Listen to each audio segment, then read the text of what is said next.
हिमाचल के सरकारी नर्सिंग संस्थान में 19 छात्राओं को टीबी। एक कमरे में रहती थी 15 लड़कियां, टॉयलेट तक की सफाई भी करवाते थे। अंधविश्वास और जबरन ड्यूटी के आरोप, एसडीएम की रिपोर्ट ने सबको चौंकाया। गेट पर बैठ बंदर भगाने की ड्यूटी देती थी लड़कियां, पैसों का गोलमाल भी आया सामने। हिमाचल के सरकारी संस्थान से एक ऐसा मामला सामने आया है जिसने सिस्टम की कई परतों को उधेड़ने वाली सच्चाई सामने रखी है। जो बेटियां नर्सिंग संस्थान में नर्स बनने का सपना लेकर गई थी, सिस्टम ने उन्हें ही मरीज बना दिया है। खबर जिला शिमला के रामपुर स्थित सरकारी नर्सिंग प्रशिक्षु कॉलेज खनेरी की है।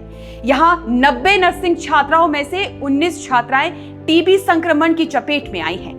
आरोप है कि हॉस्टल में सीलन भरे कमरों में लड़कियों को रखा गया, पोषणहीन खाना दिया गया और उससे भी आगे उनसे ऐसे काम करवाए गए जो ना तो उनकी पढ़ाई का हिस्सा था और ना ही मानवीय गरिमा के अनुरूप। कुछ समय पहले एसडीएम के औचक निरीक्षण के दौरान लड़कियों ने अपनी बात को खुलकर सामने भी रखा, मगर इतने समय तक ये सब होता रहा और कॉलेज प्रबंधन ने इस पर कोई ठोस कार्रवाई नहीं की।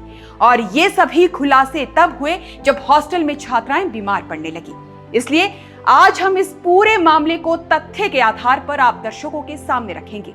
एसडीएम की रिपोर्ट क्या कहती है, परिजनों ने क्या चौंकाने वाले खुलासे किए हैं, और साथ ही बात होगी उस घोटाले की जिसके आरोप अब कॉलेज प्रबंधन पर लग रहे हैं। इसलिए आप इस पूरी वीडियो को अंत तक जरूर देखिएगा। तो रामपुर के खनेरी स्थित इस नर्सिंग संस्थान में मार्च और अप्रैल 2026 में 2 बार निरीक्षण हुए। 31 मार्च और 17 अप्रैल को हुई जांच में कई खामियां पाई गई, लेकिन इन खामियों को दूर करने के बजाय आरोप है कि उन्हें नजरअंदाज कर दिया गया और नतीजा ये हुआ कि 19 छात्राएं टीबी संक्रमण की चपेट में आ गई। स्वास्थ्य संकट से आगे बढ़कर ये मामला अब संस्थान की व्यवस्थाओं पर गंभीर सवाल खड़े कर रहा है। एसडीएम की रिपोर्ट्स और छात्राओं के मुताबिक हॉस्टल के कमरे सीलन से भरे हुए थे। एक कमरे में 15 लड़कियों को रखा गया। कई मामलों में 2 लड़कियां एक ही बिस्तर पर सोने को मजबूर थीं। टॉयलेट की स्थिति और भी चिंताजनक थी। 85 छात्राओं के लिए सिर्फ 3 शौचालय, साफ सफाई का कोई कर्मचारी नहीं। छात्राएं खुद सफाई करने को मजबूर थी।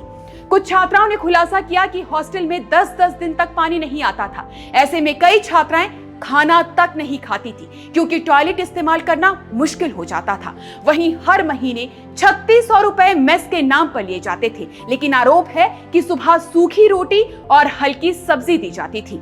दूध तक खराब गुणवत्ता का बताया गया। प्रोटीन युक्त आहार जैसे दाल, अंडा, फल लगभग नहीं दिए जाते थे। यहां तक कि आरोप है कि मेस का टेंडर साल 2009 से कभी हुआ ही नहीं। लड़कियों से खाने के लिए प्रति माह 3600 रुपए चार्ज किए जाते थे, जो सालाना करीब 38 लाख रुपए बनते हैं। लेकिन इस 38 लाख का कोई रिकॉर्ड नहीं है। छात्राओं को ऑनलाइन भुगतान की सुविधाएं नहीं थी, उन्हें कैश देने के लिए मजबूर किया जाता था। मतलब यहाँ सवाल पैसों के गोलमाल का भी है और सवाल ये भी है कि कैंटीन चलाने वाले को आखिर किसकी शह मिली थी। यहाँ सबसे गंभीर आरोप ये है कि छात्राओं को पढ़ाई के अलावा कई तरह की ड्यूटी दी जाती थी। फॉरेस्ट ड्यूटी के नाम पर बंदरों को भगाने के लिए गेट के बाहर खड़ा किया जाता था। 4 घंटे की शिफ्ट में 2 लड़कियां पहरा देती थी। वाटर ड्यूटी, पूजा ड्यूटी, मेस ड्यूटी से लेकर टॉयलेट साफ करने तक की ड्यूटी भी लड़कियों की ही होती थी। छात्राओं को अस्पताल में स्टाफ की तरह काम करने को भी कहा जाता था, यहाँ तक कि छुट्टी वाले दिन भी। आरोप है कि पूजा और कीर्तन के लिए लड़कियों को जबरन बुलाया जाता था, यहाँ तक कि अगर कोई छात्रा बीमार हो तो भी उसे आना ही होता था। वहीं लापरवाही से हटकर ये मामला अब मानसिक दबाव का भी है। आरोप है कि जब पत्रकार ने लड़कियों से उनकी समस्या के बारे में पूछा और जब उन्होंने अपनी शिकायतें उठाई तो सभी से 1-1 रुपए लिए और कहा कि इसे देवता के सामने रखा जाएगा। जिसने भी शिकायत की है उसके साथ बुरा होगा। देवता के नाम और चावल के दाने देकर डराया जा रहा था। ये आरोप भी है कि छात्राओं को लंगर में भेजा जाता था ताकि मेस में खाना देने से बचा जा सके। यहाँ तक कि हॉस्टल में ना तो सुरक्षा थी ना वार्डन। मेस के 2 पुरुष कर्मचारी रात में वहीं रुकते थे, जिससे सुरक्षा को लेकर गंभीर सवाल खड़े होते हैं। इस पूरे मामले का सबसे गंभीर पहलू है टीबी संक्रमण।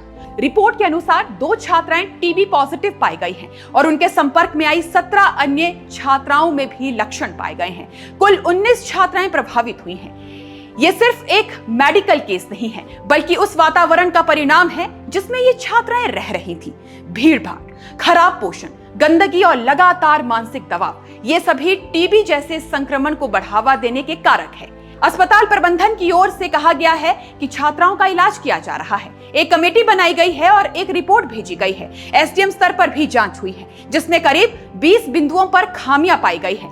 वहीं जब ये मामला मीडिया में आया तो छात्राओं के परिजन रामपुर पहुंचे। उनका आरोप है कि उन्हें पहले से टीबी संक्रमण की कोई जानकारी नहीं थी। कई छात्राएं पिछले 4 महीनों से दवाइयां ले रही थी। वहीं रामपुर से बीजेपी प्रत्याशी कौल सिंह नेगी ने छात्राओं के परिजनों के साथ इस मुद्दे को उठाया और कॉलेज और अस्पताल प्रबंधन का घेराव किया। सवाल पूछे जाने पर प्रिंसिपल का कहना है कि उन्हें इस बारे में कोई जानकारी ही नहीं है। अब यहाँ सवाल प्रबंधन के साथ साथ सरकार से भी है। जब देश और प्रदेश ये दावा कर रहा है कि राष्ट्रीय टीबी उन्मूलन कार्यक्रम के तहत 2026 तक टीबी को खत्म कर दिया जाएगा, तो फिर एक सरकारी संस्थान में 19 छात्राएं कैसे संक्रमित हो गई? जब मार्च और अप्रैल में निरीक्षण में खामियां सामने आई थी तो सुधार क्यों नहीं हुए? 2009 से बिना टेंडर के मेस आखिर कैसे चल रही है? 38 लाख रुपए का हिसाब कहां गया? छात्राओं को कैश देने के लिए क्यों मजबूर किया गया? अभी तक अस्पताल और कॉलेज प्रबंधन ने इस पूरे मामले पर शिकायत क्यों दर्ज नहीं करवाई? क्या अस्पताल और कॉलेज प्रबंधन की सांठ-गांठ है? और सबसे बड़ा सवाल यह है कि क्या दोषियों पर सख्त कार्रवाई होगी या मामला भी फाइलों में दब कर रह जाएगा?